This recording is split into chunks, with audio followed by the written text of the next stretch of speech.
Hello, everyone. He's an accredited master trainer of NLP and hypnotherapy. He's a board certified breakthrough coach. He's an internationally recognized mindset trainer. Malhotra uses integrative psychological techniques to help coaches, executives, athletes, entrepreneurs, and everyday people to maximize performance, regulate emotions, and retrain the way they think and behave. He is the founder and CEO of Neuro Masters Academy, a global education company that has worked with more than 3,000 clients to eliminate negative behaviors and achieve meaningful goals in areas that include their career, health, personal finance, family, and love life. He is also a member of the Advisory Council in the American Board of NLP and Hypnotherapy. Reg has personally transformed his own life too, from that of a difficult childhood, self-sabotage, and an unfulfilling early professional career into a flourishing, impactful academy, a happy marriage of over 20 years, and a caring role as a father to 2 teenage sons, all by retraining his mind. He believes that no matter the level of adversity one has experienced, one can rewrite their story with intention, commitment, and the tools to help them let go of limiting belief. So this is Reg Malhotra. Welcome. Thank you, Candice. Thank You're you. welcome. That's pretty much my life story there. Welcome, everybody. I was going to present over here, but since I've just traveled through multiple time zones, and I know this is the end of the day for you guys, I want to congratulate you guys for being here all day. I can see that many of you have been here the whole day, taking in lots of information. So I'm going to make a slight shift in gears. I'm going to go over there where I normally train because I want to deliver this standing, so we can reconnect to the energy of the day. Is that okay, Candice? Give me one moment. I've got a second account there.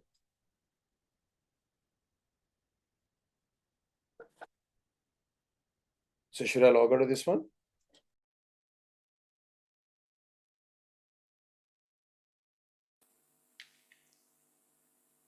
Can you put it on? Can everyone see me okay now and hear me okay? Yep. Okay. All right. Well, welcome to this last presentation of this amazing conference. I can see that there were some great talks, and the last two that I caught from Kai and Terence. And Terence provides a segue to what I'm going to talk about today, which is significant emotional events.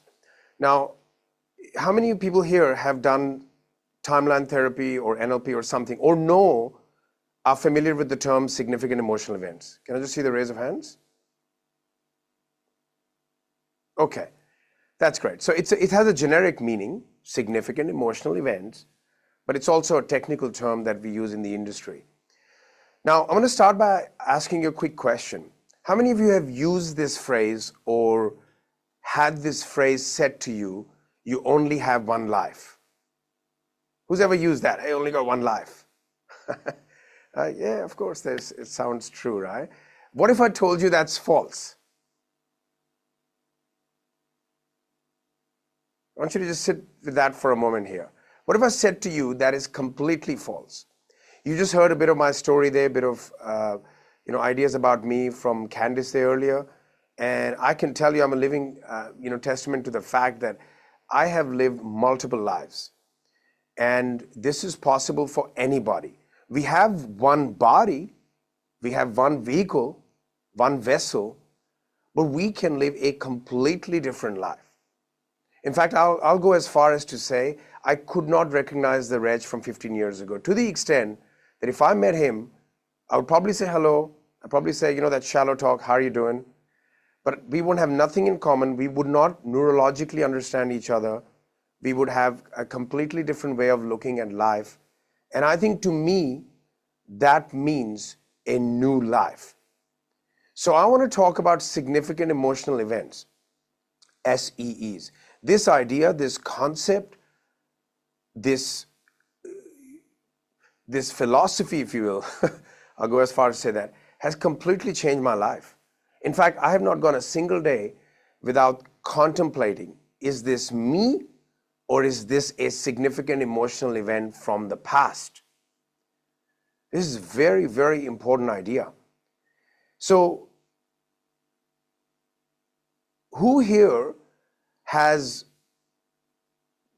doing things in their life now, or has things that are important to you that were nowhere in your consciousness, say 10 years ago? That was not important at all. And who here had things 10 years ago, 12 years ago, even 5 years ago, that in your body you feel absolutely no importance, you feel no connection to, but you used to? Yeah? Now, I remember many, many years ago, there was nothing more important to me than being a homeowner. To the extent that if I didn't buy that house, my entire self-worth depended on it, my motivation depended on it, my idea of who I am, where I'm going, of success, everything depended on that. And here I am so many years later, and I look back at that and it means absolutely nothing. Whether I have it or I don't, or how many I've got, it means nothing. It doesn't give me what I want. It doesn't take me to, towards where I want to go. Now, that, my friends, can be tied back to this concept called significant emotional events. So we have events in our life. Like we have things that happen in our life. You'll all hear that. If you haven't done an NLP timeline therapy, you're going to hear about it, because everything comes down to that. If you have done it, you know how critical that is when you're working with clients.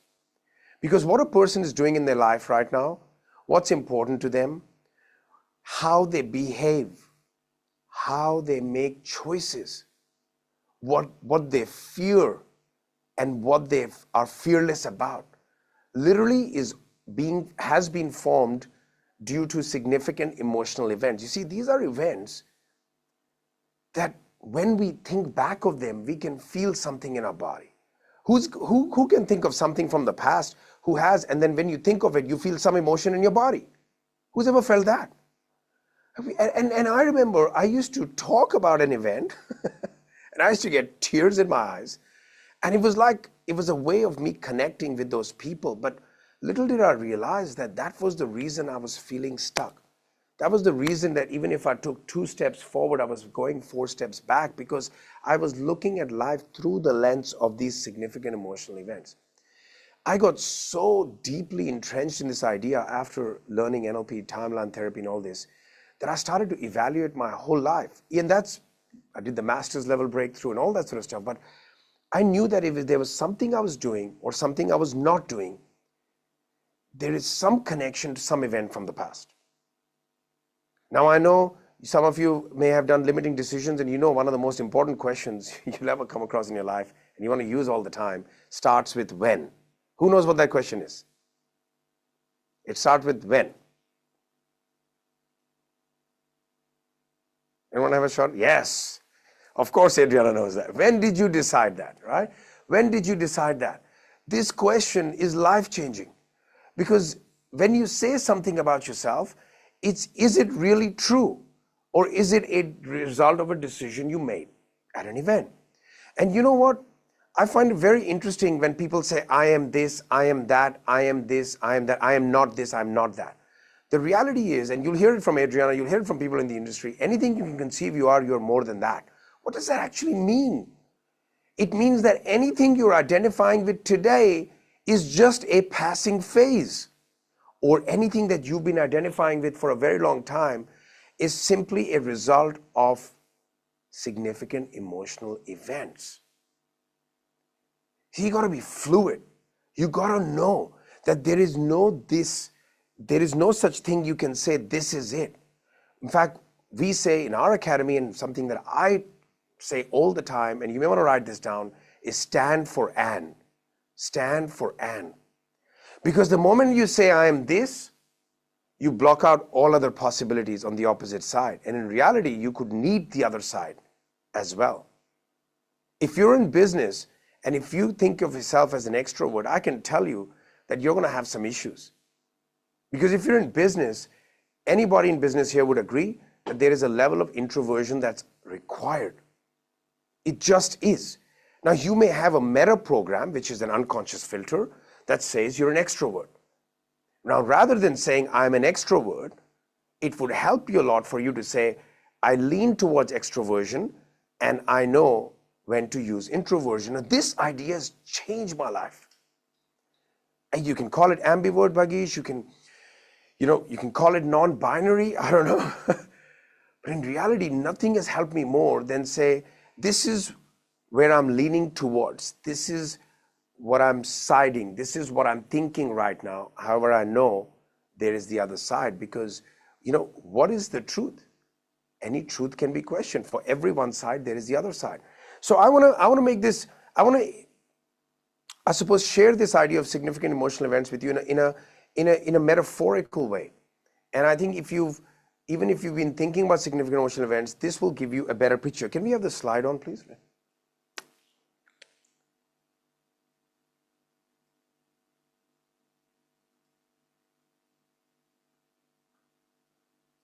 Now, firstly, you'll notice on this slide, there's a lot of happy people, in spite of the term significant emotional events. That is also to say, significant emotional events are not just negative. In fact, even the positive ones are shaping you.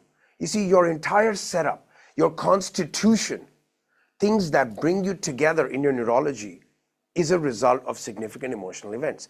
Now, let me explain this with a concept called, it's a term that I've coined. Can everyone see the whiteboard? Okay. This concept I refer to as the energy cube. Now, this is one side of the cube, arguably. Can we change the slide to where the cube is? Let's say this is one side. It almost looks like a grid.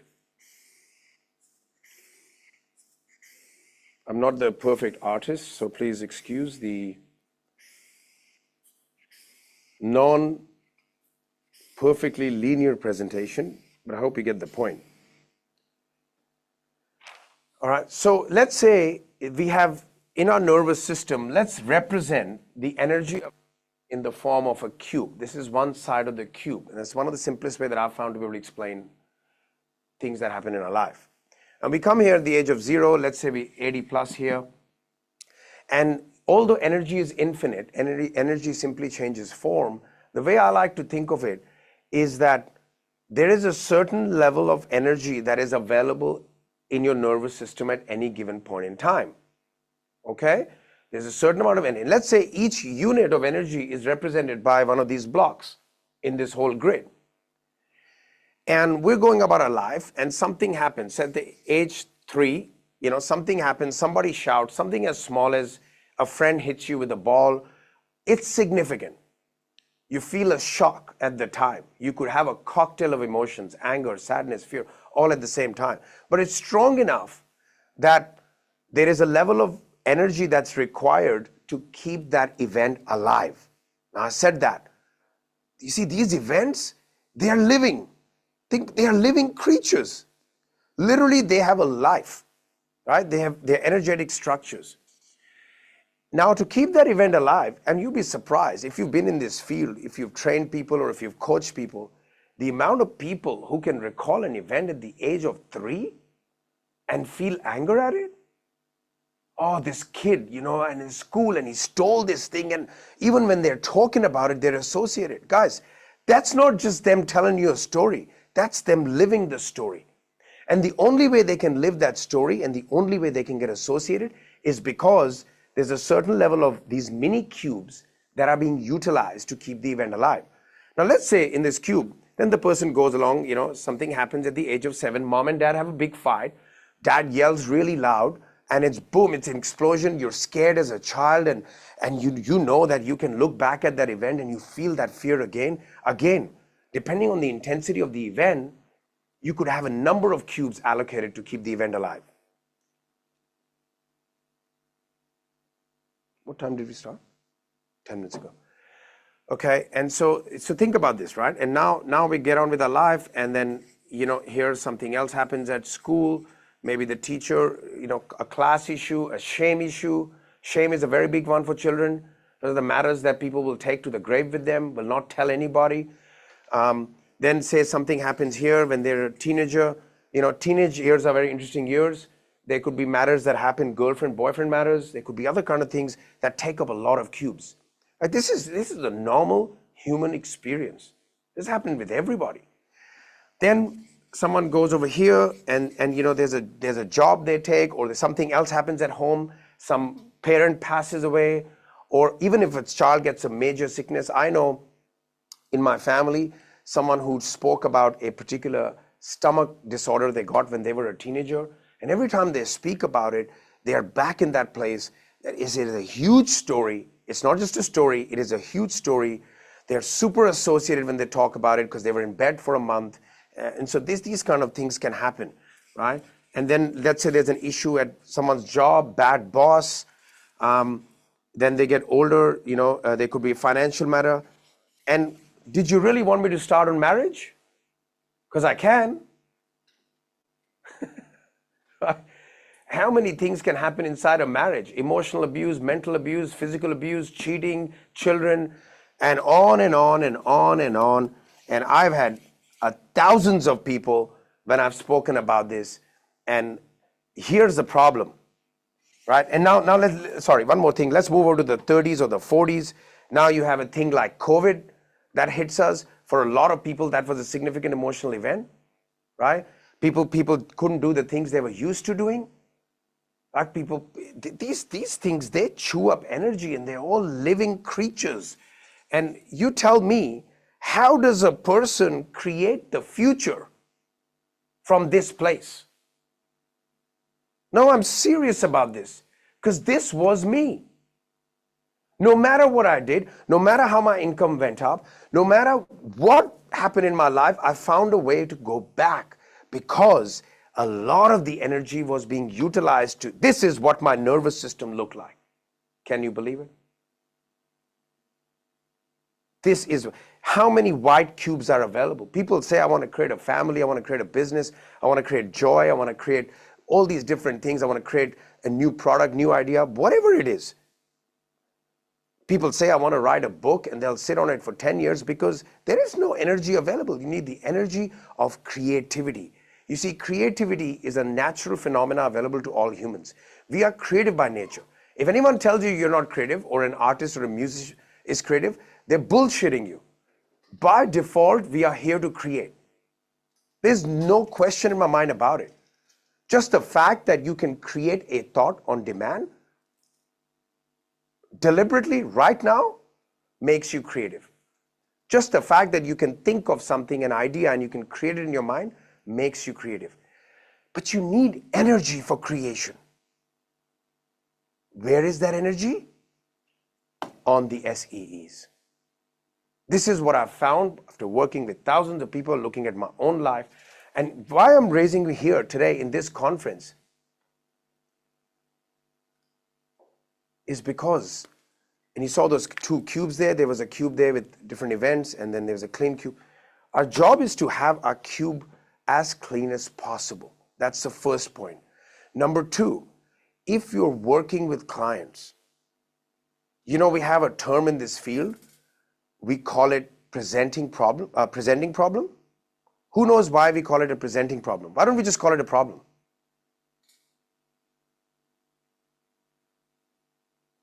Because Yes? it's came out of our unconscious. Marissa, do you want to unmute? It's living on their present problem. Oh, It's it's like my volume is down here. they're not letting go of their present problem. The problem of the past is still present in their lives. Sure. Okay, I'll take that. That's one way of putting it. What's another reason they could be called a presenting problem?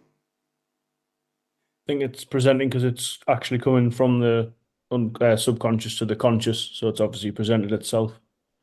Sure. That's another. I mean, there's a lot of meanings here. Yeah, the word presenting is interesting. What else? The problem that you may go to someone for help, but there are actually underlying issues that's the reason why you're showing up for help. I should play that game called warm, cold, warm, and hot. I think this is hot. Yeah. And the word presenting, you know, in a way it presupposes that it's being presented to you as something, right? It presupposes. One of the things I've learned in this field, and I'm going to encourage everyone to think this way, that no matter what a person says, and it's not because we don't believe them, but when a person tells you a problem, you can assume that that is not the problem. Like they're presenting it to you as the problem. If you want to be a professional in this field, you've got to think that I don't take anything at face value, at least not as yet. It's a presenting problem. That's what they think the problem is. And in reality, whenever a person talks of their problem, for me now it's quite automatic. Like I know there is SEEs connected. There is connected. This is so significant. This is not a sleight of mouth pattern or anything I'm using, but it's significant, these significant emotional events, because they have a material impact on the rest of our lives.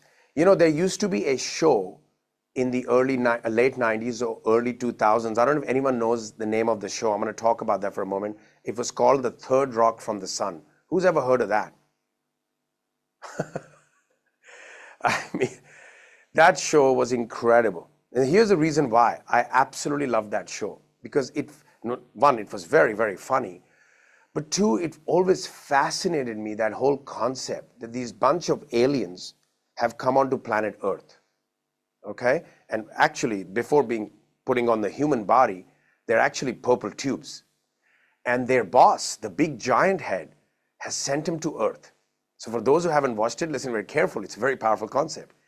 So the big giant head has sent these purple tubes to planet Earth to learn about humans. So how do they do that? They put on a physical body. Okay, so they don't get recognized.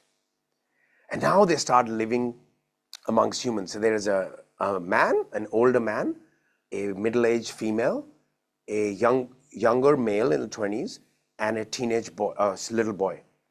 So they four come in, and then they've been given this assignment that you've got to look at what humans do, how they think, what is it all about, right? And so that they can bring that data, they can feed that intel back to the other planet. And it becomes so interesting because not only do they start living in the human system, in every episode, there would be one theme that they would pick up. Like sometimes they're like, what's these feelings that I'm getting about these people? Like not knowing what love is. Or they would suddenly feel, anger. Or they would feel jealousy. Or they would see how people live in families in clusters and their fathers and their mothers. And so they start to emulate this stuff. And it's why that's very interesting. And I should have known at that time that I was always going to end up in this field. Because I was so fascinated, because I would always put myself in that situation, right? That I'm here and I have no idea what people do and why they do what they do. That makes it very interesting because just watching them get a breakthrough, right? And here's the interesting part. That presupposes that they have no prior beliefs. Isn't that interesting? They have no limiting beliefs. They have no beliefs. They have to form them now. And that's what really got me. I loved it because they would see something and you'd see each of these individuals forming their belief systems. Now, many times at my classes, I will ask people, I will tell them about this show, and I'll say, imagine you were one of those aliens. But the difference is you have a choice now of what to believe. What would you believe? You have a choice. Believe anything. What would you like to believe? And I'm shocked at how many people cannot come out with it. And when they do, they're like, oh, that, I can get the job I want. I'm like, hang on, stop. I just told you, you can have any belief you want. I'm the genie, you can have a belief. I know for me, here's some of the beliefs that I would have. I would firstly have the belief that there is enough of everything for everyone. Right? Whether something is true or not is irrelevant. We've got to look at what beliefs serve us at a given point in time. Number two, I would believe that everybody is inherently good. So I maximize my chances of meeting the right people. Number three, I would believe that if I want something, I'll get it. And what stops people from even being given the choice of forming these beliefs. And you can try this out with your clients. You'll be surprised at how many people still have conditioned now to not say what they want. And that, my friends, again, is a result of significant emotional events. You see, these events, they are talking through us. We're looking at life. You may know, NLP students, of distortion, of deletion, of generalizations. These are playing a significant role. Now, the same way, and I tested this, positive, significant emotional events can have a monumental impact. And that's why we say in this field, clear all this shit up, and like Terence said earlier, install new stuff. Amongst that, install a new feature in your timeline. Why would we say that? Why is it so important, would you say, now hearing all of this, hearing about generalization, deletion, distortion, and I know some of you not experienced. Who has not experienced NLP timeline therapy at all? Zero. Okay, everybody has. So why would it be so important to put something in the future which you've already seen, heard, and felt?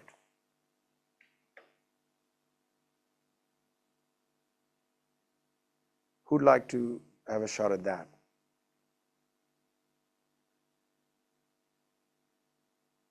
Anyone? Why would you have something installed in the future? Yvette, I'm going to put you on the spotlight. Did you just You're say my my name? student, you should know. Huh? Well, what it does is it's, I mean, there's no concept of time, right? And so it's like, it's pushing you energetically towards. So your body, your mind, your soul, it's all going to work together to push you towards that goal, and magic happens.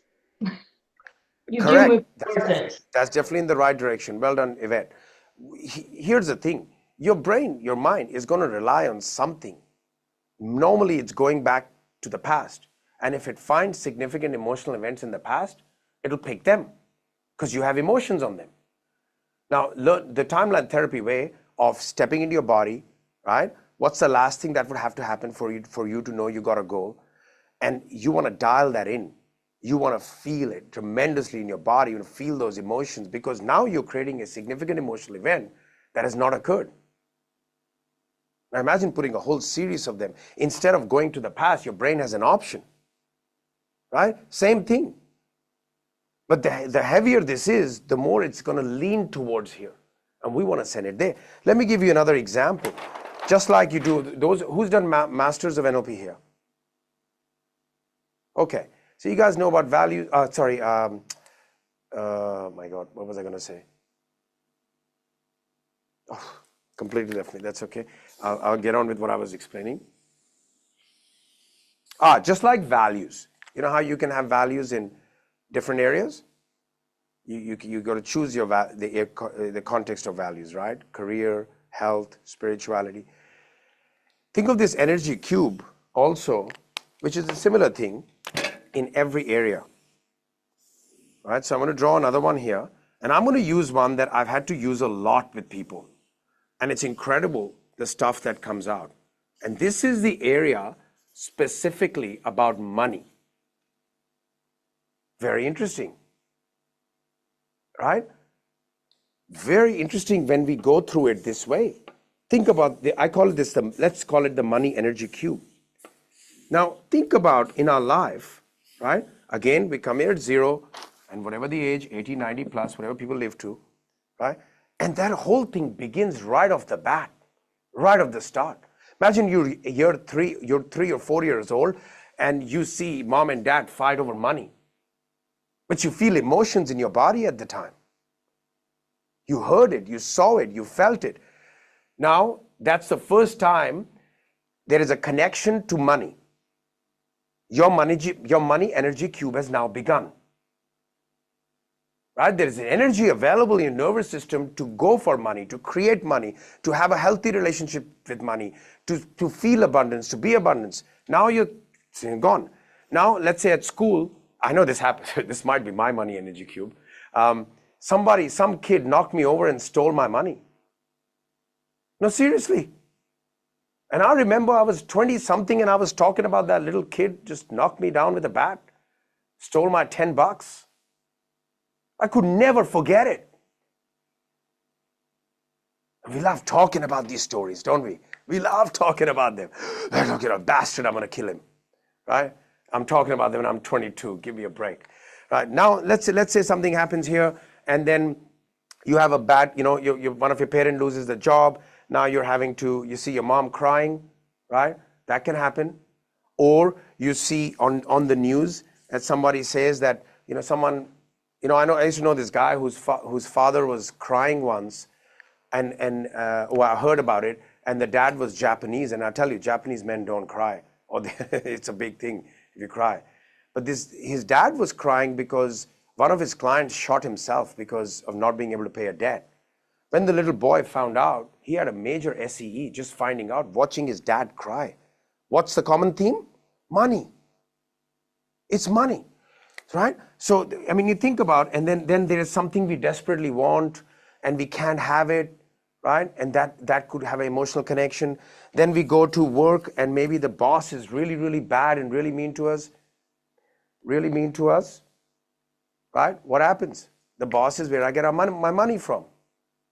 And if it becomes an SEE, I feel anger and sadness and fear. And if you have a cocktail of emotions on major negative emotion in the same event, good luck. That's a lot of cubes not available anymore.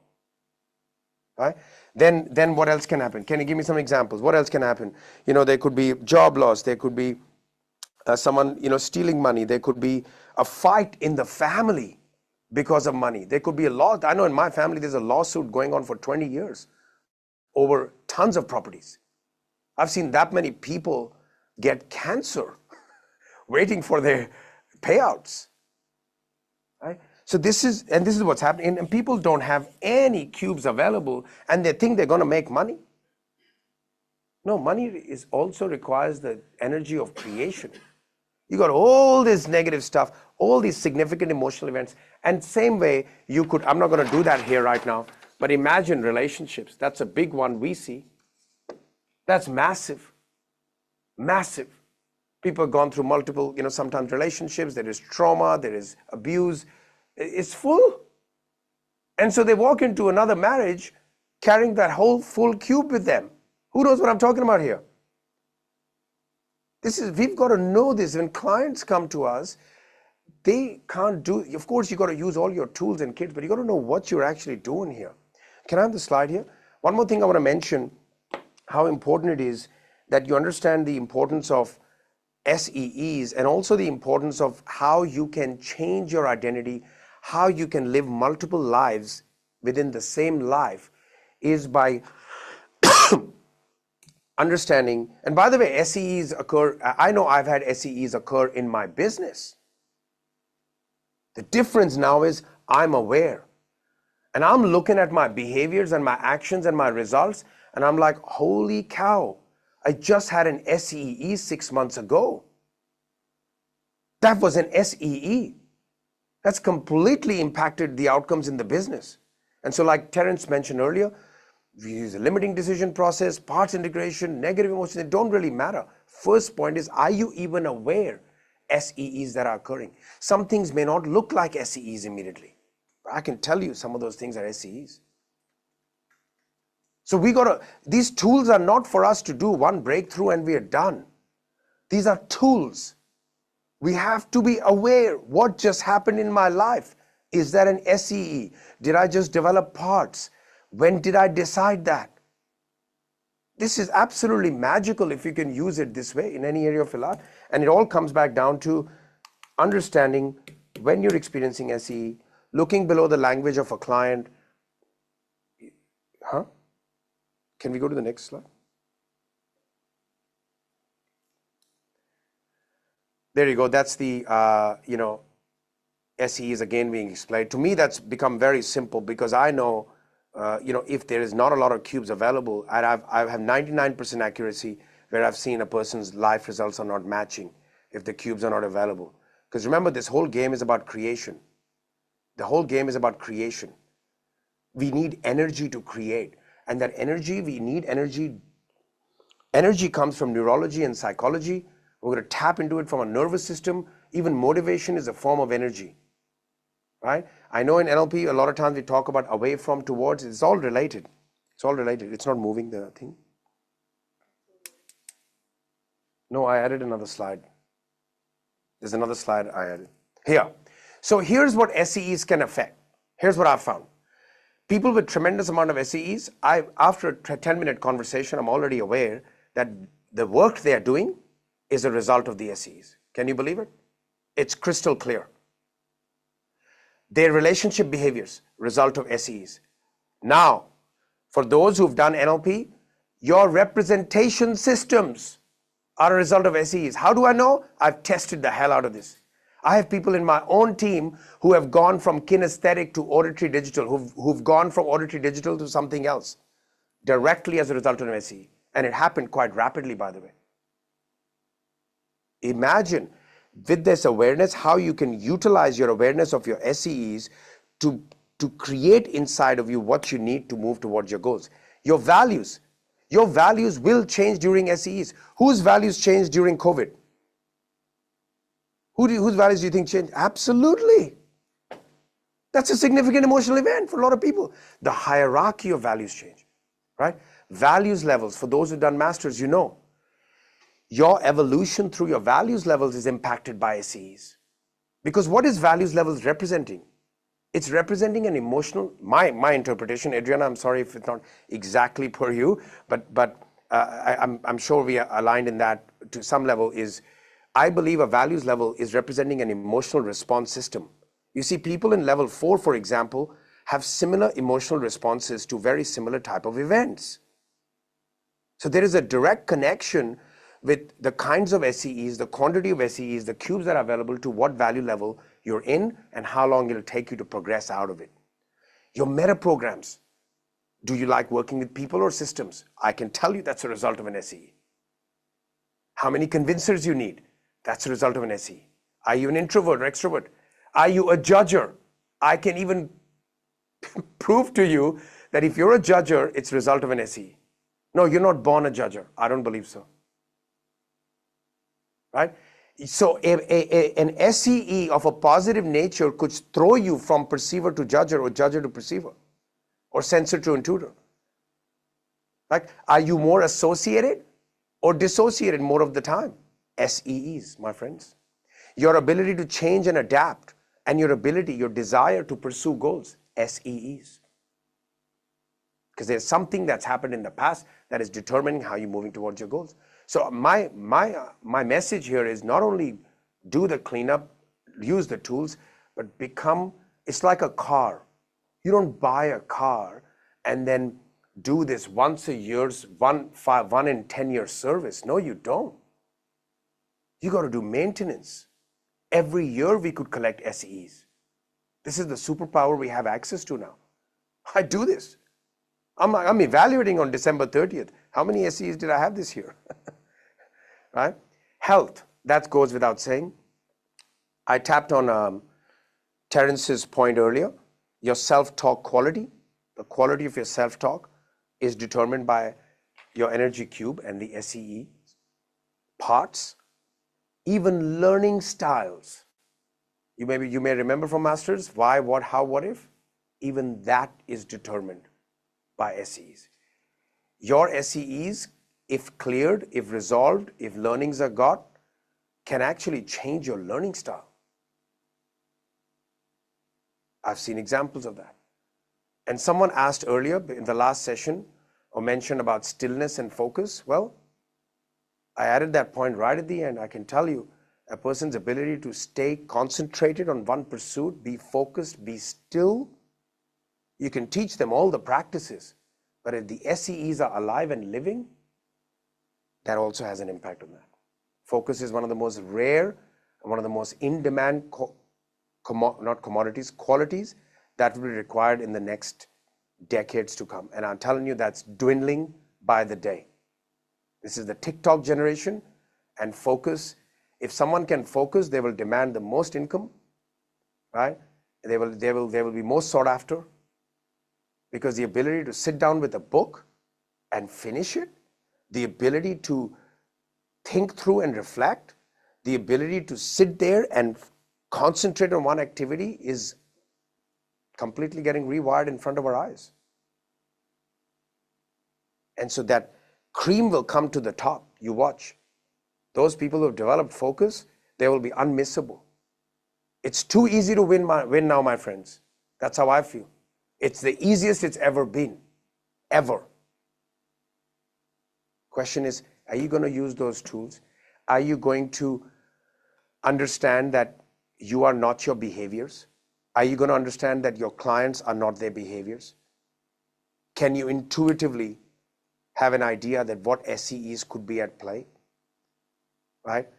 Do we have secondary gains to hold on to these SEs? I mean, I'm regularly cleaning that stuff up. I just got no time for it. Is that SEE serving me? Stay there.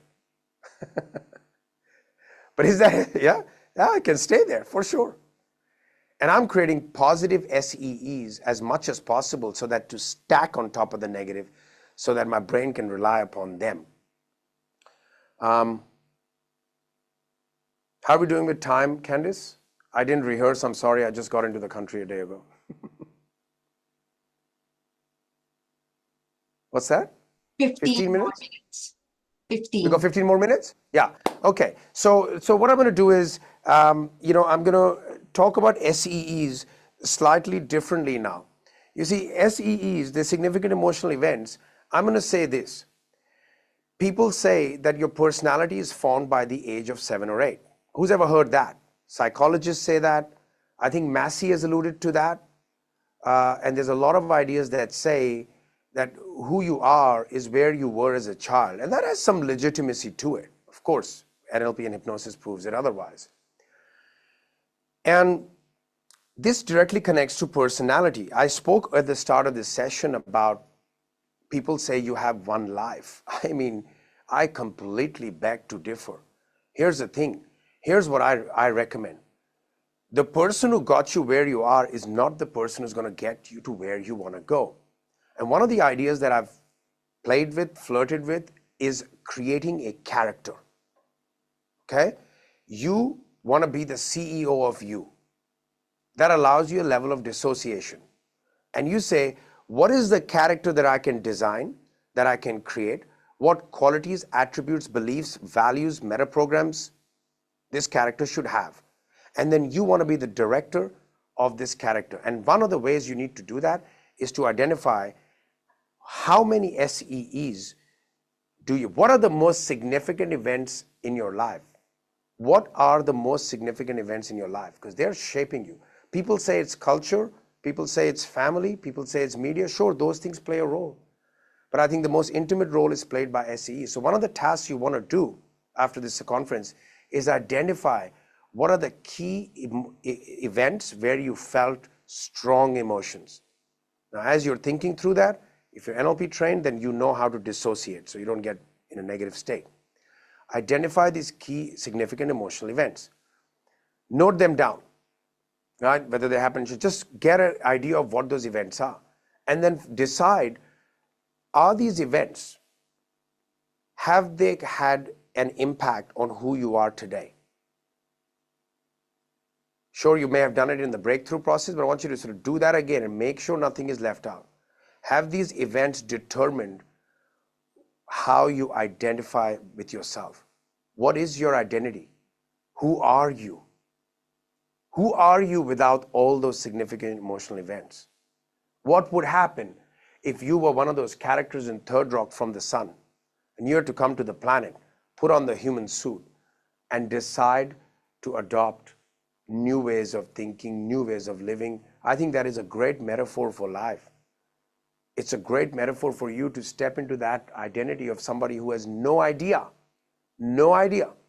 has no preconceived ideas, has no predefined values about what life is and what it should be. Can you get there? Can you get to the point? I'm telling you right now, I'm not just standing here saying that to you. This is a guy who tried to take his life 3 times. 3 times.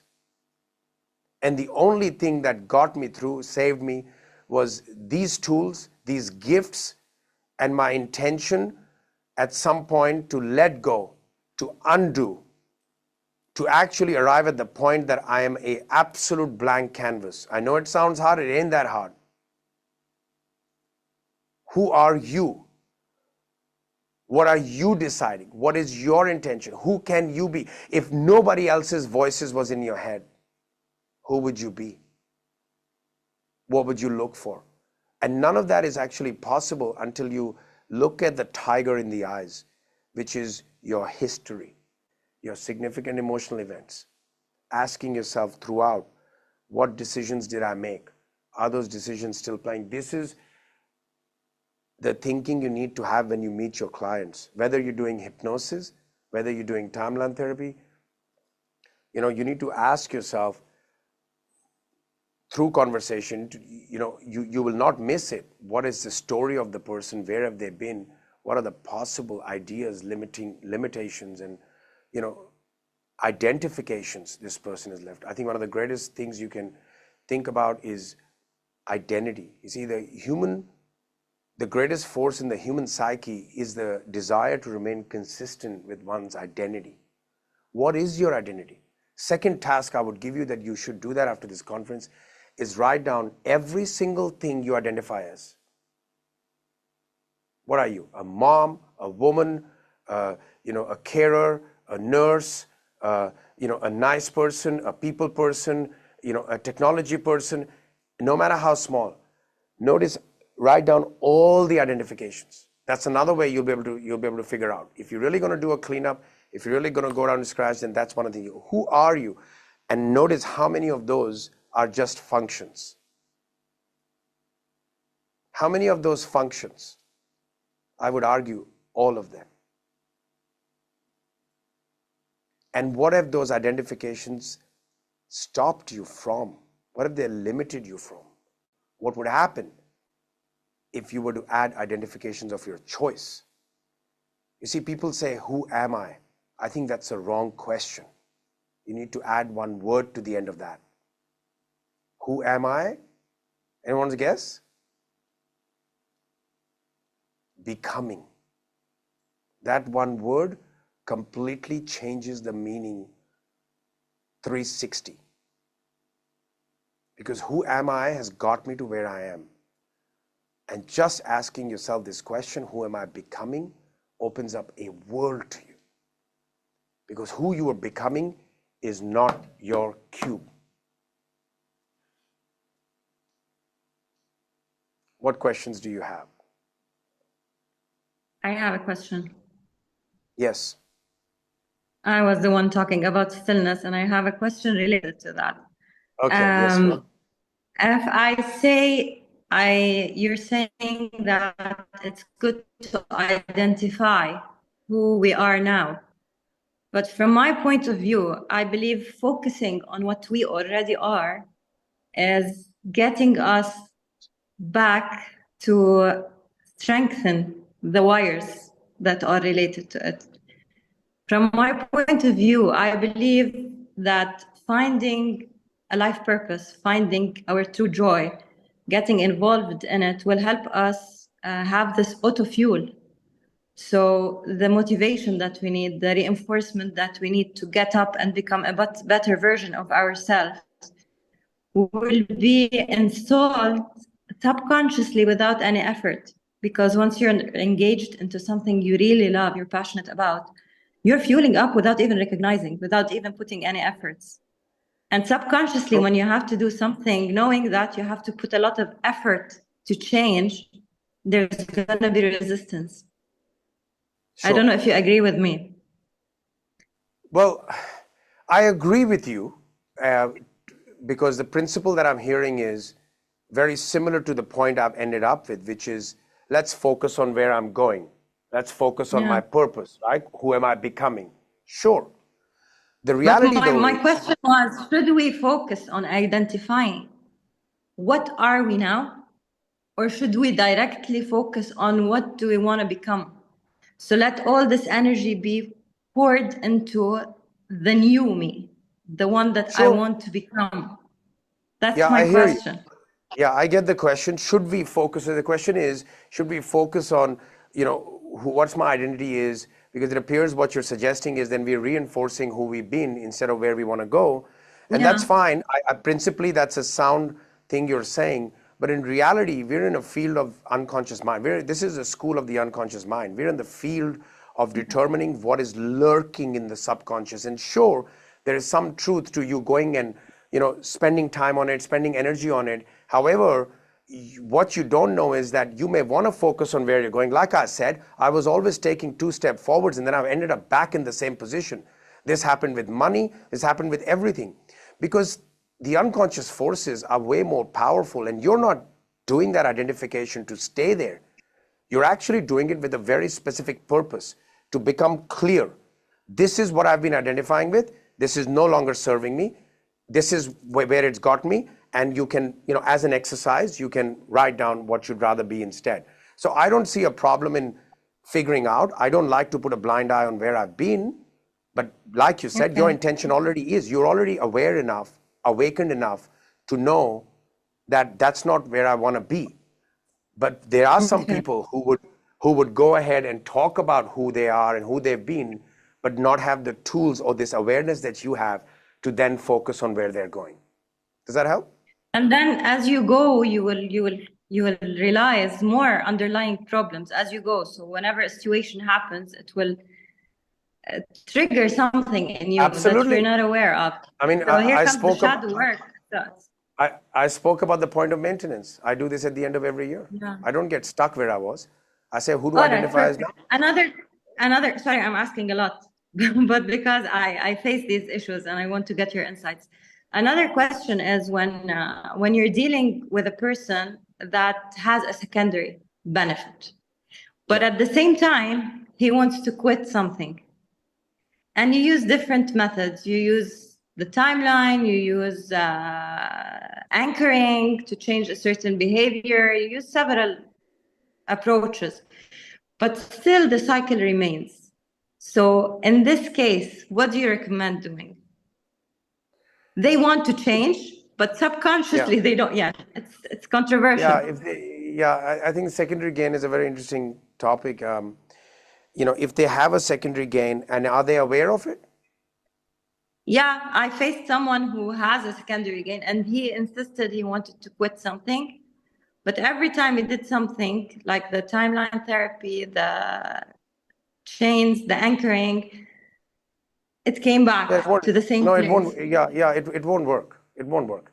So the issue is not whether it will work or not. The issue is for what purpose is a secondary gain, and why is this person not able to be a hell yes instead of just a yes? Couple of metaphors I'll use. Number one, when we work with someone in a couple situation, marriage, one of the questions you got to ask is this marriage worth saving? I've had someone say to me, yeah. I said, I'm not working with you. Yeah. Bro, is this marriage worth saving? It should be a hell yes. I've had couples say, hell yes, hell yes, hell yes. Like, even though I hate this guy, it is worth saving. Now that's the kind of client I want to work with, right? Number two, I recently had a client. Without intervention. Yeah, well, it took a 90-minute intervention. And I'm telling you that was a 10-year marriage about to break up. And it's literally, they've gone from a scale of 2 out of 10 to 8. I just got told that today. Wow. That was from a 90-minute intervention. Now, here's what I want to say on that. I had a student once at a hypnosis course. And she goes, Reg, I really want to come to NLP and timeline therapy. Oh my God, I so want to do it. But I'm worried if I let go of my negative emotions, then I won't be an empath anymore. Oh my God. So that's and I explained to her the idea of secondary gain. And I said, look, I don't want to go too much into the detail of it right now, but you can see what happened there. So I think that the issue, firstly, congratulations to you to want to, to care about the client enough to want them to change, and to holding that space, but also be willing to, have that direct conversation and say, look, you got to decide here. You got to decide. There is no such thing as half pregnant. Yeah, sure. Like, do you want it or not? And I think that conversation may be uncomfortable, but you will actually end up serving them. because they will realize that they want to hold on to their problem. So it's a very good question you're asking, and it's very real, and any of you could run into this situation. Yeah. You know, yeah. People, you know, they just want to feel good that they're doing something about it. That's not how problems Yeah. go. And now you will become their next excuse for failure, and then they're thinking in their mind, I told you so, I cannot be helped, I'm special. You said something really important. It's the need for attention, to get energy. And that's what I was talking about, the love. People lack this fulfilling emotion that they are loved, that they're good enough, that they don't need the attention or the energy from outside to. And here, when they have their expectations, the disappointments start to enter and cause more issues. You know, Rola, this, you know, when people have a lot going on in here, then this is where the half-assism comes from as well, because they've revisited these things so many times, because they're like energetic creatures that are alive, and there's this, you know, it becomes their emotional home. It's again goes back to identity. Who am I without all of this? They can't even relate. Who will I be? Will I get the attention, the love? Will I get the sympathy? You know, this is controversial now, but you know, some people would argue that even depression is a secondary gain. Definitely, it is. Thank you for the question. Great question. Thank you. Bagish, your question was focusing. Look, it goes back to their own principles. Scattered thoughts lead to scattered results. You know, a brain does best with three in general, three things. So when you have a clear objective, you know, I heard one of the most powerful definitions of courage the other day. It's the ability to say no to 999 things to pursue the one. It's hard, especially now. Our minds have not evolved to the level of information that is coming at the speed that it's coming, and we are getting endless dopamine hits. This is the point, this is the time where you want to guard yourself and decide who you are, decide where you're going, go double, triple down on it, go and do the work at the courses so you get clarity. And then once you decide something, listen, half the problems are because either people are not making decisions, or they are fearful they'll make the wrong decisions, so they're living their consequences now, or when they make a decision and they're not happy with the consequence, they beat themselves up. The reality is this, you got to make decisions. Or the decision isn't aligned with their values and beliefs. So well, even then, if they then take it, they won't be able to do it. That's why I said first do the work, then make decisions. And even if you make a bad decision, I'm sorry to say this, but yes, but you have to pre-decide that if the decision turns out to be wrong, I'm going to deal with the consequences and grow up. How else can people move, right? You just cannot expect all decisions to be right, but you are now, you know, I used to say many years ago, no point going in the wrong direction, right? No point going fast if you're going in the wrong direction. And, you know, often in our field, you'll find that we pull from both directions. We pull from opposite directions. We'll say one thing and we'll say the complete opposite. Why? Because the answer is somewhere, your sweet spot is in the middle. It's not uncommon in personal development. I used to say, no point going fast if you go in the wrong direction. Now I say, it's okay if you went fast, if you went 100 miles per hour. Now you have the neurology to go 100 miles. Right? So it's okay to pull from both directions, because there is no such thing as an absolute truth. Definitely. Anyone else? Okay. That's great. Thank you Hopefully very we kept much. you awake. I had a couple of intended outcomes. One of them was that you can say that, oh my God, thank God it was worth staying for 8 hours. So that was one of my intentions. And the other one was obviously that, you know, I've shared nothing new here for a lot of you, right? Sometimes we need to hear the same thing in different ways. And that's very, very important. We don't need to hear too many new things. We need to hear the same things repeated in different ways. I promise you, that's going to help you a lot. If you're in this field, you're doing this work, stay in this field, right? Going too far from it now, because there's always other answers. There is 50 million ways of doing things, right? Look at what's worked for you, and just stay in it. And that's the problem people have. They're spreading out too far. 1 minute they're doing some shamanism. 1 minute they're doing this. 1 minute they're seeking their answers. Someone asked me the other day, one student said to me, Reg, I'm still finding myself. I said, well, this is the wrong statement, right? Stop finding yourself. What I would do is determine what your values are and how much of your life you're living actualizing them. Because they will always change. If you're too far, say you're only spending 20% of your life source energy, your living days in actualizing your values, now you got a problem. You got to figure out how to get closer, right? That's the better answer to ask. Am I being able to actualize my values as they are true for me right now? Because finding yourself is arguably a journey beyond this physical life too. All right, thank you. I'm going to stop here because we could go on forever on this topic. Thank you very much. I'm the last speaker, and I think Candice will take it from here. Thank you very much, Reg. It was also a great reminder to me. Yes, I've heard this before, many times, and it's hearing it in different perspective. It was great information that you just delivered. So I look forward to seeing all of you guys back